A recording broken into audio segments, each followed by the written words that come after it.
Je vous propose donc cet après-midi un troisième regard. Je vous propose ce soir un regard de théologie spirituelle.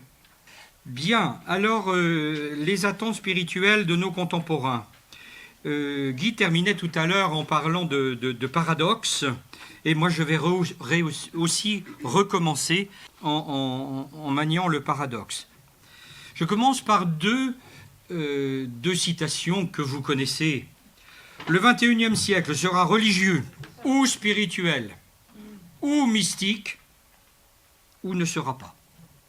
Une phrase qui est attribuée à André Malraux. Et une deuxième citation qui est de Natacha Saint-Pierre. Et Natacha Saint-Pierre dit « En France, avec la laïcité, le monde est en manque de spiritualité. La spiritualité est une dimension essentielle de notre humanité. » Alors, psychologiquement, le mot spirituel trouve ses résonances dans d'autres mots. Le mot spiritualité, ça rime un petit peu chez les gens, c'est vrai, avec sainteté, avec religion, avec mystique. Mais avec des réticences. Et les réticences que l'on sait, qui sont apparues ce matin dans le regard sociologique, des réticences vis-à-vis de la religion. Quant à la sainteté, et c'est un deuxième mais, elle fait figure de modèle dépassé ou étrange. Mais en même temps, l'opinion publique est prompte à canoniser. Mais dans le même sens, le modèle de la sainteté me paraît dépassé, mais on fait le pèlerinage à l'église de la Madeleine ou à Saint-Barth. Et par ailleurs, aussi vite que l'on canonise ou que l'on panthéonise, on maudit et on diabolise. Psychologiquement, vous voyez, on est dans un carrefour, là, pas si facile que ça. Parallèlement à ces rejets et à ces déplacements, c'est vrai que les mouvements et les propositions spirituelles abondent à notre époque. On peut parler d'un réveil spirituel de notre temps. La civilisation industrielle et post-industrielle a enfermé l'homme dans des logiques de productivité, de massification et de consommation. Il en a résulté des sentiments frustrants d'incommunicabilité, d'atrophie des sentiments et d'angoisse. Alors nos contemporains cherchent à briser ces carcans. Et comme disait le philosophe Henri Bergson, à retrouver un supplément d'âme, privilégier l'être sur l'avoir, l'unité sur l'éclatement, l'être humain sur son instrumentalisation,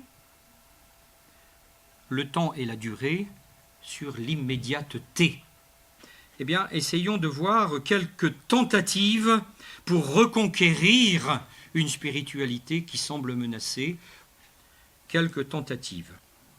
Sans prétendre épuiser le sujet, je vais en proposer 4. D'abord, le recours à l'occultisme. Deuxièmement, l'intérêt, voire la fascination pour la méditation orientale. Troisièmement, les mouvements religieux communautaires. Et quatrièmement, la sensibilité aux dimensions transcendantes de l'expérience. Tout d'abord, le recours à l'occultisme. Donc, l'ensemble des arts et des sciences occultes qui s'intéressent aux secrets de la nature et de la vie. Et quand on dit recours à l'occultisme, eh bien, vous allez dans n'importe quelle grande surface ou dans n'importe quelle librairie et vous aurez de grosses ventes de livres consacrés à l'occultisme, de revues, de journaux, faisant place aux horoscopes, aux consultations de voyants et de médiums. Et ceci, d'un point de vue attente spirituelle, est l'indice de plusieurs choses. Un besoin de défense psychologique et un besoin de recours à des valeurs perdues. Deuxièmement, il faut bien le reconnaître, dans l'occultisme, une faiblesse culturelle qui ne peut pas élaborer d'autres valeurs. Troisième indice, une protestation, évidemment, contre une société trop rationnelle, technologique, bureaucratique. Et puis peut-être, quatrième indice, un besoin de découvrir les aspects cachés du mystère cosmique. Voilà, recours à l'occultisme, c'est peut-être la première des tentatives pour redécouvrir une spiritualité. Deuxième tentative, c'est l'intérêt pour la méditation orientale. Donc l'adoption, si vous voulez, par nos contemporains, et c'est quand même très fréquent, de formes de méditation yogi ou zen, à la faveur desquelles formes de méditation peuvent s'opérer des redécouvertes d'une haute spiritualité, comme la non-violence, par exemple, ou la force d'âme chez un Gandhi, par exemple. Il y a aussi derrière cet intérêt pour la méditation orientale une dénonciation des pseudo-valeurs occidentales, auxquelles on va opposer la recherche d'une authenticité morale. On va aussi rechercher, évidemment, une énergie spirituelle nouvelle, renouvelée, un contact direct avec l'absolu, un rapport juste avec l'univers. Troisième tentative de redécouvrir une spiritualité aujourd'hui, c'est les mouvements religieux communautaires.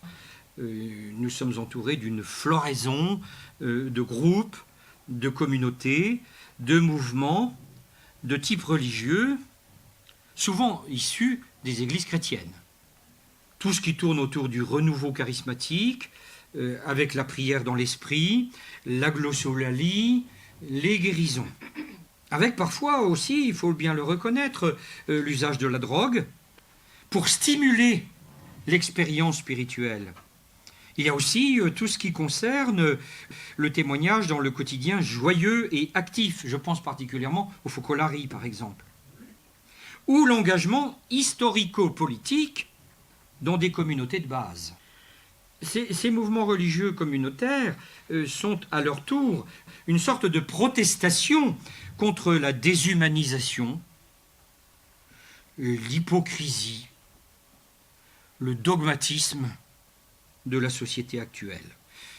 Ils sont aussi un besoin de communication et de sécurité affective.